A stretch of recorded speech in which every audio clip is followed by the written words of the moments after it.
There are stories people don't verify. They survive on the fact that no one can. Legends built from footage caught when no one was meant to be watching. From nights that left behind evidence of panic, but no suspect. From encounters where the only real detail is how fast the world agreed something felt wrong. This volume steps away from explanations and leans into impact. The kind of stories that didn't need embellishment to disturb a town, a country, or an entire generation. The ones that spread because the human brain is better at remembering dread than details. No faces, no motives, no clean endings. Just the moment the unknown was witnessed, the silence after it left, and the question that keeps the legend breathing. What if it wasn't a story at all?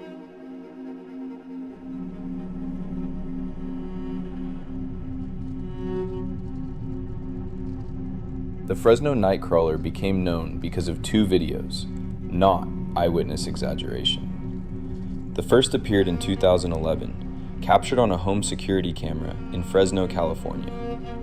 The clip shows two tall, pale, bipedal figures crossing a front yard late at night. No arms, no visible facial features, just long, white bodies supported by extremely thin legs. Their movement is slow, smooth, and deliberate, almost like a cautious stroll rather than something trying to scare anyone. A second video surfaced soon after, this time from Yosemite National Park. It showed a similar figure walking across open ground. The resemblance between the two clips caught attention because the shapes and movement patterns were almost identical, despite being filmed in different locations. Researchers pointed out that the gait looked natural, not glitchy or robotic, which made the footage harder to dismiss as simple camera distortion. No official records support the idea that these are paranormal or extraterrestrial. Most investigators lean toward the more realistic possibilities: costumes, puppetry, or video manipulation, especially given how quickly the clips spread online. But even if the cause was human-made, the Nightcrawler legend stuck around for one reason. It sparked real curiosity about how easily a strange visual can turn into a global cryptid story. It didn't need extra mystery. It just needed a camera, a quiet walk, and the internet to run with it.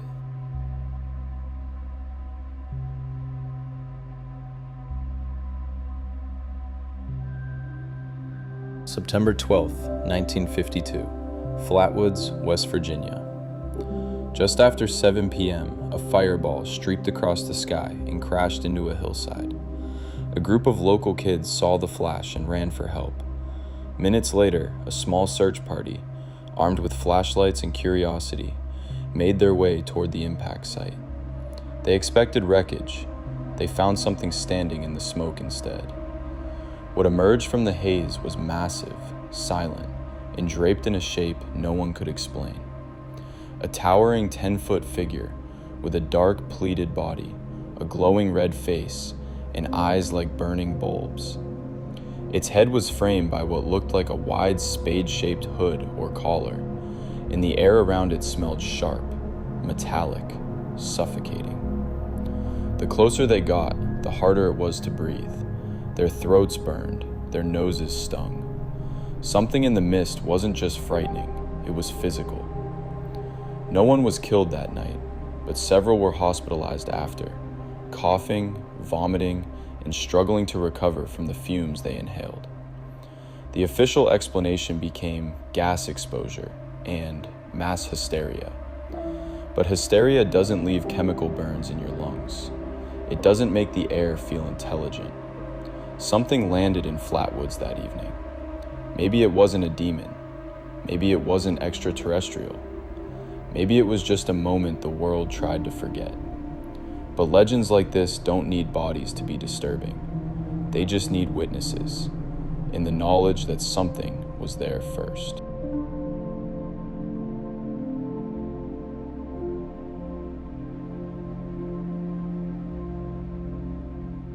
In the late 1970s, Japan was gripped by a legend that felt less like a story and more like a shadow on the sidewalk. A tall woman in a long coat, a pale surgical mask, calm footsteps. She didn't need to roar or chase to terrify a nation. All she needed was a question you couldn't answer correctly. Am I beautiful?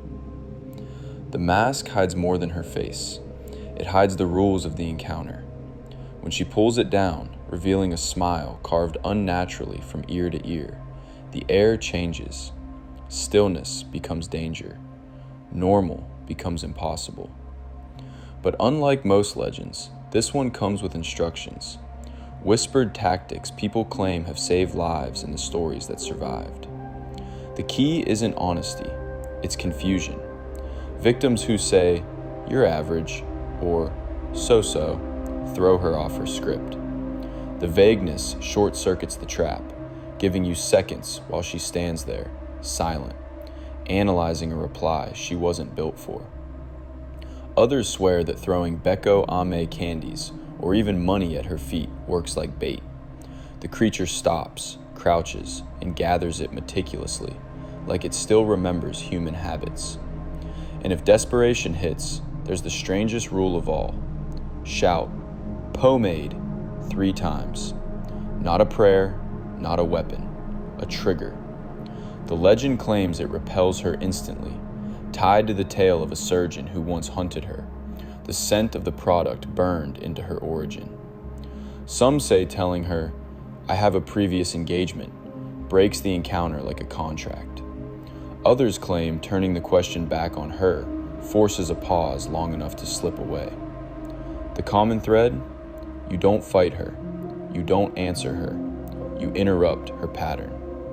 Because the slit-mouthed woman isn't remembered for what she did. She's remembered for what she almost did to the ones who answered wrong, and the ones who didn't get the chance to answer at all.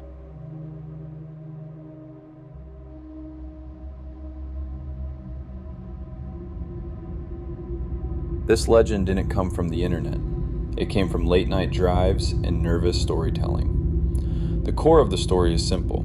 A couple, parked somewhere secluded, usually near woods or an empty lover's lane. The radio interrupts the quiet with a breaking news bulletin. Police are searching for an escaped convict. The detail that sticks? The man is missing a hand, replaced with a metal hook.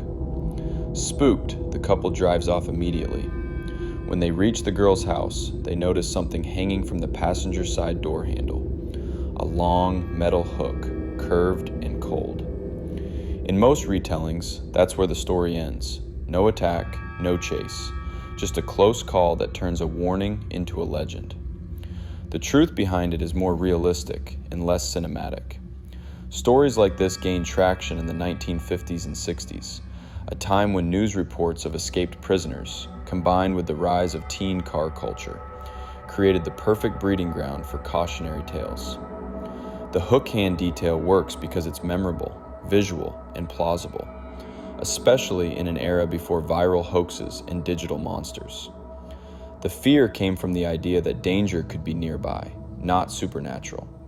So while the hook hand killer isn't a documented individual, the legend survives as a psychological snapshot of the time. A story built to keep people alert, close to home, and a little less comfortable parking near the tree line at night. Sometimes the most disturbing legends don't need ghosts or creatures, just the possibility that something very human could have happened if the warning came a minute too late.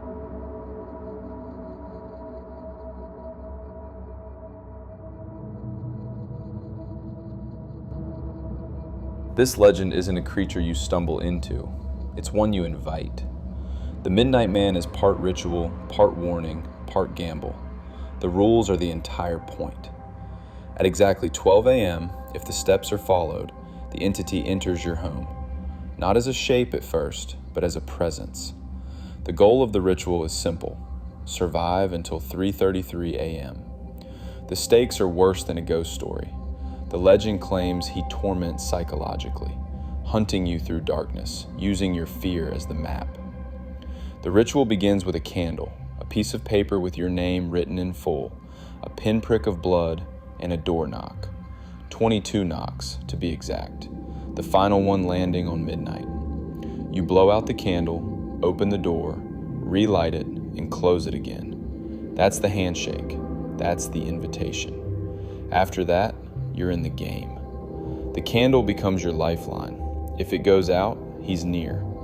If you can't relight it in 10 seconds, you run, and you keep running. Survival tactics are where the legend gets disturbing. You're not hiding from a physical threat. You're hiding from intelligent darkness. The ritual says you must keep moving, stay in shadows he hasn't claimed yet, and avoid corners, hallways, or rooms that suddenly feel wrong. If the candle flickers wildly, you change direction. If it extinguishes, you immediately relight it or create a new circle of safety with salt. But even the circle is temporary. He waits outside it, patient, pressure building, letting you feel his proximity without showing himself. At 3:33 a.m., the ritual ends. The candle can finally rest. The lights can return. But legends say anyone who plays once never forgets the exact texture of darkness again, because the Midnight Man doesn't leave marks on your body. He leaves them on the part of your brain that learned how to fear the dark back. Some stories fade when the lights come back on. Others don't. They settle in quietly, waiting for the next late night, the next empty road, the next moment when silence feels a little too intentional. Nothing you heard tonight came with proof, and none of it needed it. These legends survived because they were witnessed, repeated, and believed just enough to stay uncomfortable. The details change, the fear doesn't. So whether these were coincidences, misidentifications, or something that slipped through unnoticed, the effect is the same. You walk away checking shadows, listening longer, and wondering why certain stories refuse to stay buried. Because the most disturbing legends aren't meant to convince you. They're meant to follow you, long after the story ends.